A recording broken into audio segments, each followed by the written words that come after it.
Hello friends, कैसे हैं आप सभी। आई होप आप सभी अच्छे होंगे। तो चलिए शुरू करते हैं इस शानदार क्लास को। बाय द वे, मैं इस क्लास को शुरू करने से पहले आपको एक बात बताना चाहता हूँ कि मेरे चैनल पर एक वोकेबलरी की सीरीज़ भी चल रही है, जिसमें मैं आपको डेली 10 वर्ड बताता हूँ, उनके antonyms, synonyms, easily rememberable examples और कुछ फ़नी सी ट्रिक्स, जिससे आप उनको आसानी से याद कर सकें। और एग्ज़ाम्पल मैं आपको इस हिसाब से देता हूँ कि आप उनका प्रैक्टिकल यूज़ भी सीख सकें। ये सारे वर्ड या तो प्रीवियस ईयर जो आपके पेपर्स हैं उनमें आ चुके हैं, या फिर ये जो ट्रेंडिंग वर्ड्स होते हैं न्यूज़पेपर में। बेसिकली मैं द हिंदू से लेता हूँ, बट ये ट्रेंडिंग है, इनके एग्ज़ाम में आने की प्रोबेबिलिटी है। और ऐसा मैं इसलिए कह रहा हूँ क्योंकि अगर आप पुराने एस्पिरेंट हैं किसी भी गवर्नमेंट एग्ज़ाम के, तो आपको ये चीज़ पता होगी, लेकिन आप नए नए, तो मैं आपको बता दूं, जो इंग्लिश के एग्ज़ाम में ये आपके एंटोनिम्स, सिनोनिम्स और फ्रेजल वर्ब्स जो भी ये आते हैं, ये सारे एक टाइम पीरियड के हिसाब से आते हैं। मतलब जैसे अब कोई एग्ज़ाम, जैसे कोई पेपर है आपका, जो अब जुलाई चल रही है, तो सपोज़ अगस्त में आपका पेपर है कोई, तो अगर वो पेपर अगस्त में है और वो पेपर आपका बन गया है जून में, तो जो आपकी दिसंबर से लेकर अप्रॉक्स मतलब 6 महीने के जो आपके न्यूज़पेपर में जो ट्रेंडिंग वर्ड्स होते हैं, एग्ज़ामिनर उन वर्ड्स को उठाता है। ये नहीं है कि आपने कोई भी वर्ड पढ़ा और आप लग गए डिक्शनरी को याद करने। कुछ स्पेसिफिक वर्ड्स होते हैं जो न्यूज़पेपर में ट्रेंडिंग होते हैं उस टाइम में। जैसे आजकल मैंने बताया था विगल रूम एंड सैब्रे रैटलिंग, ये वर्ड है, ये बहुत ट्रेंडिंग है कि चाइना के साथ सैन्य नोक-झोंक चल रही है और वगैरह वगैरह। तो इस हिसाब से इस टाइप के वर्ड्स को उठाते हैं एग्ज़ामिनर्स। सो आप एक बार उनका भी रुख कीजिए, देखिए उनको। तो हम अपनी वो क्या मतलब वर्ब का जो लेक्चर है ये 3 है। आज मैं आपको शैल, विल एंड वुड के यूजेस बताऊंगा। और मैं जो ये रूल्स बता रहा हूँ ये एग्ज़ाम पॉइंट ऑफ व्यू से तो ज़रूरी है ही हैं। और मैंने पहला जो अपना चैप्टर है ग्रामर में, वो नाउन ना लेकर के, सिंटैक्स ना लेकर के वर्ब ही क्यों लिया है, उसका रीज़न ये है कि हमारी जो इंग्लिश है वो सारी वर्ब पर टिकी है। बेसिकली सारी चीज़ें क्रिया पर टिकी हैं। और ये चैप्टर जो है ये मतलब हर चैप्टर में आता है। कुछ कुछ चैप्टर तो ऐसे हैं जिनमें मेनली जो इस पर ही बेस्ड हैं। अब टेंस लगा लो, subject verb agreement, voices, speech. और कुछ में ये इनडायरेक्ट वे में आता है, मतलब यूज़ होता है लेकिन डायरेक्टली यूज़ नहीं होता। सो ये सबसे ज़्यादा इम्पोर्टेंट चैप्टर है आपके बेसिक्स के लिए, आपकी फाउंडेशन के लिए बहुत ही ज़्यादा ज़रूरी है।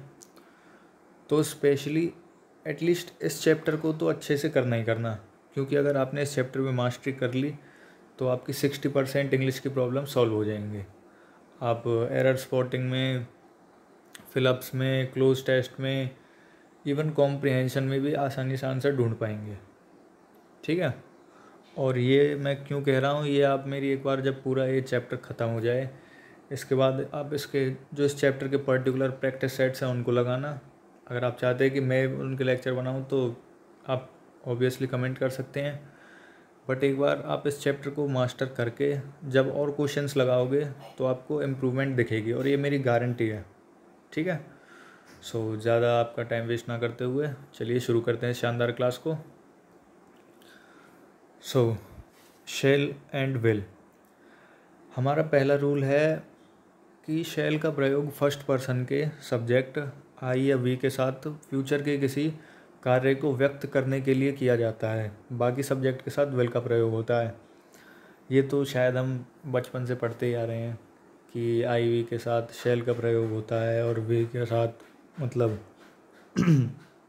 थर्ड पर्सन, सेकंड पर्सन के जो सब्जेक्ट होते हैं उनमें विल का प्रयोग होता है। मैंने एग्जांपल भी दिया है आपको, that I shall go to college tomorrow and he will come with me. ठीक है। तो आपको दिख रहा होगा ये आई के साथ शैल है, यहाँ पर ही के साथ विल है। अब मेन बात, मतलब जो मॉडर्न चीज़ क्या है, अब हम पुराने रूल्स पर जो अपने प्रिपरेशन रख नहीं सकते, जो मॉडर्न चीज़ है जो क्वेश्चंस में आती है हमें तो उनसे मतलब है, क्योंकि ये रूल बहुत काफ़ी बेसिक है और पहले से आता है। तो एग्ज़ामिनर, नॉर्मल सी बात है, इस पे क्वेश्चन नहीं देगा, एग्ज़ामिनर देगा इस रूल पे क्वेश्चन कि मॉडर्न इंग्लिश में हम आई एवं वी के साथ विल का प्रयोग कर सकते हैं, जो अब स्वीकार्य है। बस लेकिन जो इंटेरोगेटिव सेंटेंस होते हैं उनमें आई या वी के साथ शैल का प्रयोग होता है। ठीक है, कि मॉडर्न इंग्लिश में अब सब स्वीकार है कि ही शैल, ही शैल और दे शैल, ऐसे टाइप से मतलब कई उनमें यूज़ हो जाता है सेंटेंसेस में। तो बस जो ये रूल है ये एप्लीकेबल मेनली कहाँ नहीं हो सकता है, इन इंटेरोगेटिव में। देखिए विल आई गो ऐसे यूज़ नहीं होगा, शैल आई गो, इंटेरोगेटिव में आई और वी के साथ शैल ही आएगा। ठीक है, तो इस चीज़ का आपको ध्यान रखना है। सो नोट, शैल का प्रयोग सेकंड पर्सन के सब्जेक्ट यू तथा थर्ड पर्सन के सब्जेक्ट ही, शी, इट, दे के साथ कमांड मतलब आदेश, प्रॉमिस मतलब वादा, थ्रेट मतलब धमकी, डिटर्मिनेशन मतलब दृढ़ संकल्प, कंपल्शन मतलब अनिवार्यता एवं एडवाइस मतलब सलाह को व्यक्त करने के लिए किया जाता है। इसी प्रकार के वाक्यों में विल का प्रयोग आई या वी के साथ होता है। अब देखिए, वैसे तो शैल का प्रयोग आई या वी के साथ होता था किसी फ्यूचर के कार्य को व्यक्त करने के लिए, बट हमने मॉडर्न में पढ़ा कि भाई फ्यूचर के कार्य को व्यक्त करने में शैल का प्रयोग सेकंड पर्सन के सब्जेक्ट, सेकंड या थर्ड पर्सन के सब्जेक्ट के साथ भी हो सकता है। अब हम पढ़ रहे हैं कि शैल का प्रयोग ही सेकंड और थर्ड पर्सन के सब्जेक्ट के साथ होता है जब हम किसी को कमांड देते हैं, प्रॉमिस करते हैं, धमकी देते हैं, डिटर्मिनेशन मतलब कोई संकल्प लेते हैं, कंपल्शन कोई कंपल्शन होती है, किसी को एडवाइस देते हैं। सो मैंने इनके एग्जांपल भी रखे हैं। और इसी प्रकार के सेंटेंसेस में आई और वी के साथ विल का प्रयोग होता है। सो काफ़ी कॉम्प्लेक्स हैं ये चीज़, बट प्रैक्टिस से, और वैसे कॉम्प्लेक्स नहीं है। अगर आप मेरी वीडियो को 2-3 बार देखोगे, मैं इसीलिए काफ़ी आराम से पढ़ा रहा हूँ, वीडियो की लेंथ पर ज़्यादा फोकस नहीं कर रहा, सो आप समझ जाओगे। जैसे कमांड आदेश में you shall leave the room at once, तुम एक बार ही रूम को छोड़ सकते हो। प्रॉमिस प्रतिज्ञा वादा में you shall be awarded. Second देखिए, यू सेकंड पर्सन है, सॉरी सेकंड पर्सन का सब्जेक्ट है और शैल का यूज़ हो रहा है, आई के साथ विल का हो रहा है। ठीक है, threat, trespassers will be prosecuted, trespassers sorry shall be prosecuted, मतलब उनके खिलाफ कार्रवाई होगी इस टाइप से। आई विल पनिश यू, देखिए आई, डिटर्मिनेशन दृढ़ संकल्प के साथ, I will work hard and score good marks, I के साथ यूज़ हुआ है। सो बस यही है, ये ज़्यादा कॉम्प्लेक्स चीज़ नहीं है। कंपल्शन मैं आपको एक बार बता देता हूँ बस, you shall be here for the meeting, I will have to finish the work, ये काफ़ी नॉर्मल चीज़ है, बस आप एक बार इनके गो थ्रू कर लीजिए अपने आप को। तो उनके रूल 2, लेट अस या लेट्स के शुरू होने वाले इम्पेरेटिव सेंटेंसेस के क्वेश्चन टैग्स में भी शैल का प्रयोग होता है। मतलब जो इम्पेरेटिव सेंटेंसेस होते हैं उनमें जो लेट्स से या लेट अस से शुरू होते हैं उनमें शैल का प्रयोग होता है। जैसे let us dance together, shall be, क्या हम साथ डांस कर सकते हैं, शैल बी।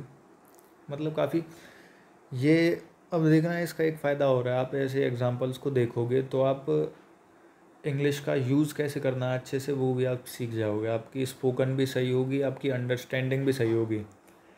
और अगर आप इसके साथ साथ कुछ नोवेल्स भी पढ़ लिया करो तो ये लगा लो सोने पे सुहागा हो जाएगा। रूल 3, शैल का प्रयोग सजेशंस को व्यक्त करने वाले इंटेरोगेटिव सेंटेंसेस में फर्स्ट पर्सन के सब्जेक्ट के साथ होता है। भाई नॉर्मल सी चीज़ है। तो shall we talk to the management, ठीक है, मतलब सजेशंस के जो इंटेरोगेटिव सेंटेंसेस होते हैं, सॉरी इम्पेरेटिव नहीं, इंटेरोगेटिव क्वेश्चनिंग वाले, उनमें भी हम शैल का प्रयोग करते हैं फर्स्ट पर्सन के साथ।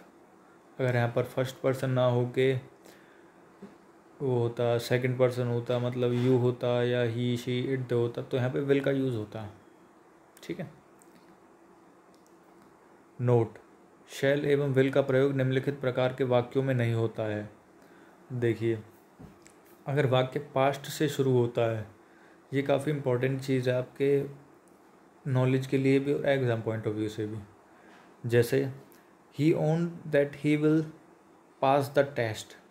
अब ही ओन्ड ये पास्ट से शुरू हो रहा है, सेकंड फॉर्म है, तो यहाँ पे विल का प्रयोग नहीं होगा, यहाँ पे किसका यूज़ होगा, वुड का। मैं बहुत ज़्यादा हिंदी यूज़ करने लगा हूँ आजकल, प्रयोग एंड ऑल। अगर वाक्य पास्ट से शुरू हों तो विल शैल नहीं वुड शुड का प्रयोग होगा। दरअसल ये नियम तब भी लागू होते हैं जब विल शैल के स्थान पर कोई मॉडल या वर्ब का प्रयोग हो जाए, मतलब हुआ हो। जैसे देखिए, अब he said that he is coming, मतलब उसने कहा था कि वो आ रहा है, उसने कहा था, सेंस से था आ रहा है ना, तो हमें इज़ नहीं, हमें यहाँ पे वाज का प्रयोग करना है। We have to use was here. Okay, काफ़ी नॉर्मल चीज़ है। नेक्स्ट, ये काफ़ी इम्पोर्टेंट है। छप गया।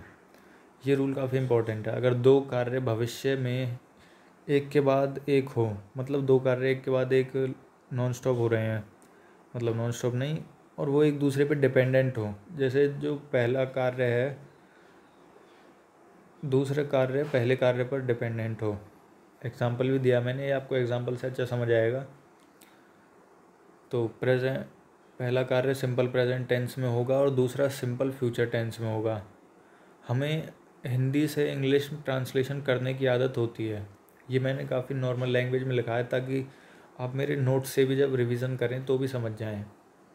ठीक है, मैं आपको वैसे ही समझा देता हूँ उसको, कि जैसे कोई काम हो रहा है, आप दो काम कर रहे हो, कि यहाँ पे तो मैंने लिया है, अगर मैं आऊँगी तो आपसे मिलूँगी, या अगर मैं आऊँगा तो आपसे मिलूँगा।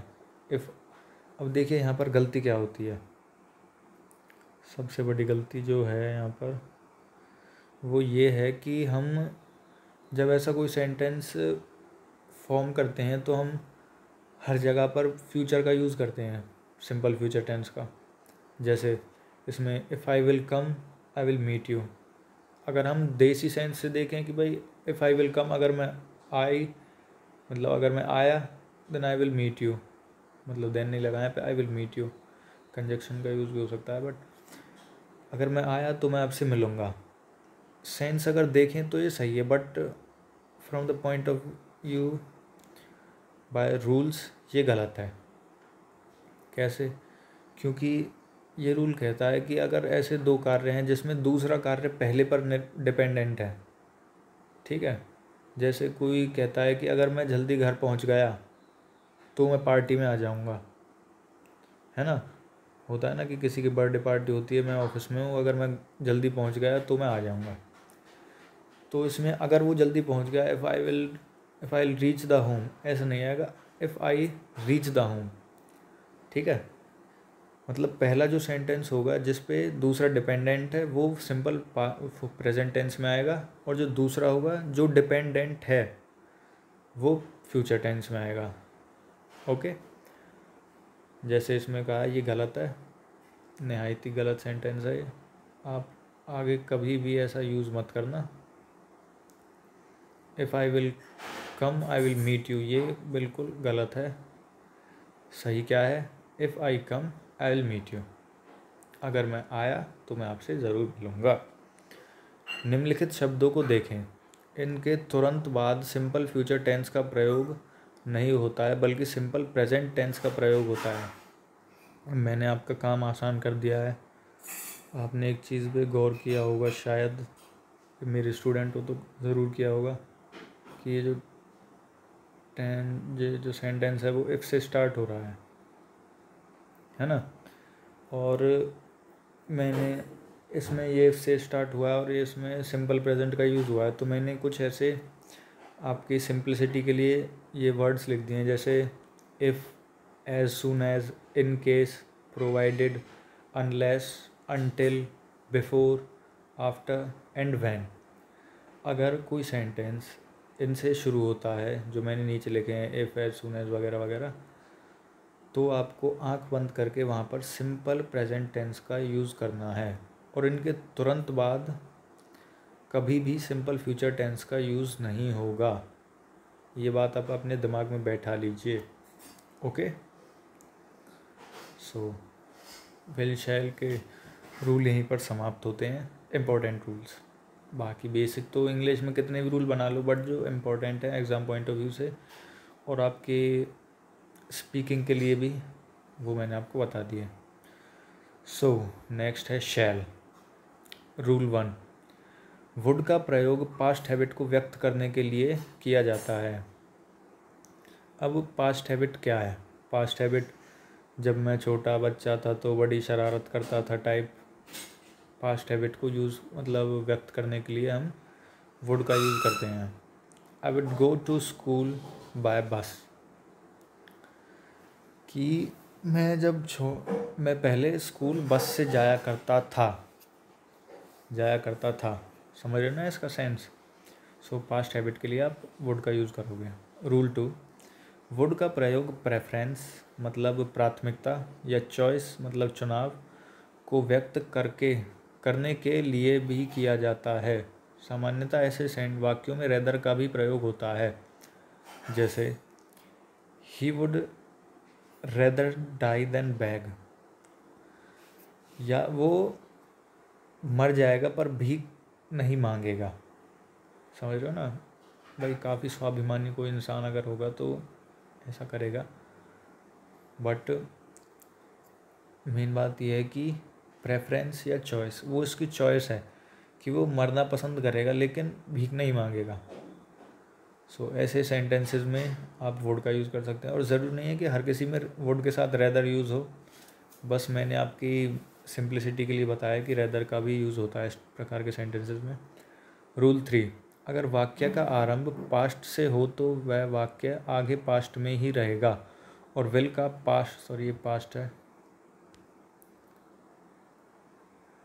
पास्ट टेंस वुड होता है। ओके,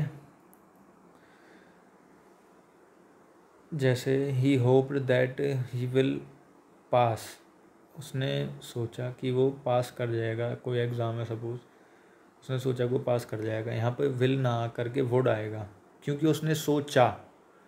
अब ज़रूरी नहीं है कि पास्ट है तो सोचा था ही आए, उसने सोचा। समझ रहे हो ना आप? आप इस सेंस को भी समझा करो और उसके साथ जो रूल यूज़ हो रहे हैं उनको भी समझा करो, ठीक है? तो आप ऐसे अगर रिदम में करोगे तो आपको इंग्लिश अच्छे से समझ आएगी। Next rule, would, use to and simple past tense, तीनों का प्रयोग भूतकाल के रूटीन एक्शन को दर्शाने के लिए भी किया जाता है। अब मैंने आप इसी रूल में 3 चीज़ कवर कर दी हैं, जैसे would, use to and simple past tense, तीनों का जो रूटीन पास्ट एक्शन होते हैं। जैसे इन द सेंस, मैं जब छोटा बच्चा था तो बड़ी शरारत करता था। I used to be naughty in my childhood, ऐसे टाइप से। सो एग्जाम्पल भी दिए मैंने आपको। रूटीन एक्शन है कि मतलब जो रूटीन में करता था, मतलब रूटीन में करता था। जैसे school, I used to go to school by bus, मैं स्कूल बस से जाता था। आई वुड रिटर्न, मैंने आपको देखिए ये भी लिखा है, ये यूज्ड टू प्लस वर्ब की first form, would plus verb की first form, and simple past tense है तो वर्ब की सेकंड फॉर्म। ये छोटी छोटी चीज़ें आप इनका बहुत ध्यान रखा कीजिए। I would return on foot, मैं जाता तो बस से था लेकिन आता था पैदल पैदल। We played for hours before returning home, घर आने से पहले हम काफ़ी देर तक खेले, घंटों तक खेले। चलो रूल 5, वुड का प्रयोग प्रेजेंट या पास्ट की कल्पना को व्यक्त करने वाले वाक्यों के प्रिंसिपल क्लॉज में होता है। मतलब जो प्रेजेंट या पास्ट की कल्पना है, हमारी इमेजिनेशन को व्यक्त करता है, उसमें ऐसे सेंटेंसेस के प्रिंसिपल क्लॉज में मैंने पढ़ाया था ना आपको, क्लॉज एंड फ्रेज में डिफरेंस भी बताया था और क्लॉज बताया था क्या है। तो जो प्रिंसिपल क्लॉज है उसमें यूज़ होता है, एक तो होता है सबॉर्डिनेट क्लॉज और एक होता है प्रिंसिपल क्लॉज। जैसे इसमें if I were a bird, ये सबॉर्डिनेट क्लॉज है। I would fly in the sky, ये प्रिंसिपल क्लॉज है आपका कि अगर मैं पक्षी होता तो मैं आसमान में उड़ता।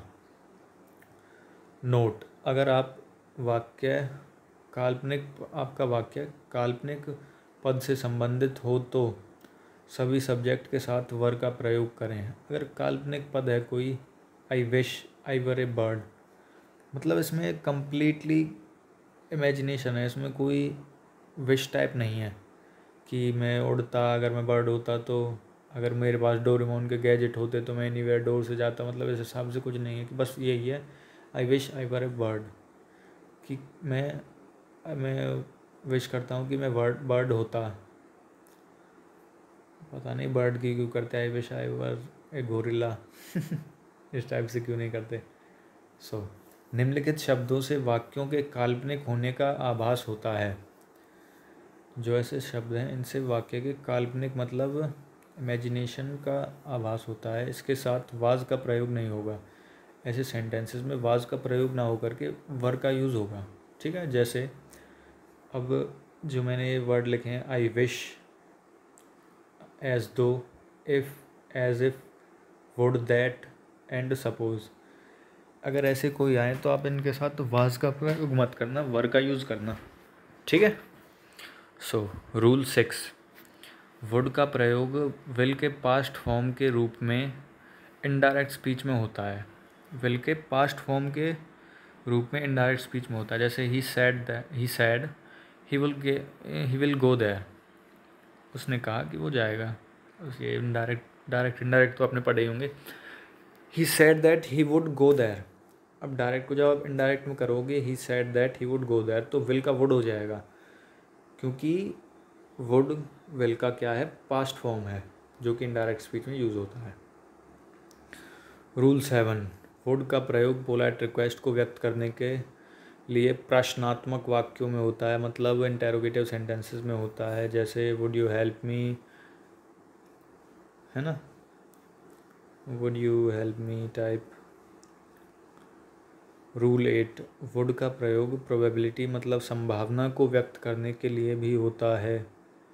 ही would be sleeping, he would be playing, he would not, मतलब वो he would not be there, इस हिसाब से कि प्रोबेबिलिटी की वो अपने हिसाब से आप कोई अंदाज़ा लगाएं, संभावना लगाएं उसके लिए। एंड रूल 9, वुड का प्रयोग विश को व्यक्त करने के लिए किया जाता है। वुड का जो प्रयोग है वो, अब देखना जो रूल 9 है और जो 10 है इसमें एक डिफरेंस है। विश को व्यक्त करने के लिए किया जाता है, इच्छा को, I wish India would become a developed country, ये अलग इच्छा है, ये मतलब इच्छा है, it is a type of desire. ठीक है, I wish India would become a developed country, मेरी इच्छा है कि मेरा देश एक डेवलप्ड देश हो। बट जो रूल 10 है, वुड लाइक टू का प्रयोग भी इच्छा को व्यक्त करने के लिए होता है। वुड लाइक टू है जो, उसका यूज़ भी मतलब अपने हमारी इच्छा को व्यक्त करने के लिए होता है। बट इसमें इच्छा है, I would like to talk to the manager, in the sense जैसे टीचर कहता है ना कि मैं आपके पेरेंट्स से बात करना चाहूँगी, या मैं आप मतलब किसी के मतलब अपनी गर्लफ्रेंड वगैरह को घर वालों से मिलाने के लिए कहोगे तो मैं आपके पेरेंट्स से मिलना चाहूँगी, इस सेंस में जो होते हैं, तो वो वुड लाइक टू का प्रयोग उस वाले सेंस में होता है। और जो वुड है सिंपल, उसका जो नॉर्मल जो हमारे डिज़ायर्स होते हैं, विश होती है, उनके लिए होता है। ये एक फॉर्मल विश के लिए यूज़ होता है would like to, and would हमारे डिज़ायर वाली विश के लिए यूज़ होता है। बस हमारा लेक्चर यहीं तक था। Please like my video if you really like it. अगर आपको पसंद आई तो लाइक करें, ना पसंद आई तो डिसलाइक करें, नो प्रॉब्लम। और क्या पसंद नहीं आया उसको कमेंट करें, और अगर पसंद आया तो उसको भी कमेंट करें। अगर कोई सजेशन है उसको भी कमेंट करें। And the most important thing कि शेयर ज़रूर करें, आपके दोस्तों के लिए भी फ़ायदेमंद होगा। अगर कोई भी जो इस पृथ्वी तो खैर मैंने ज़्यादा बोल दिया, अगर इंडिया के किसी भी गवर्नमेंट एग्ज़ाम की कोई भी आपका दोस्त तैयारी कर रहा है और उसमें इंग्लिश आती है, देन ये लेक्चर उसके लिए बेनिफिशियल है। So please like, share and comment on my videos and subscribe to my channel Saurabh classes. मेरी वीडियोज़ की प्लेलिस्ट को भी आप चेक कीजिए, वोकैब को चेक कीजिए, मैं ग्रामर आपको करा ही रहा हूँ। So thank you very much. Have a nice day ahead. God bless you all.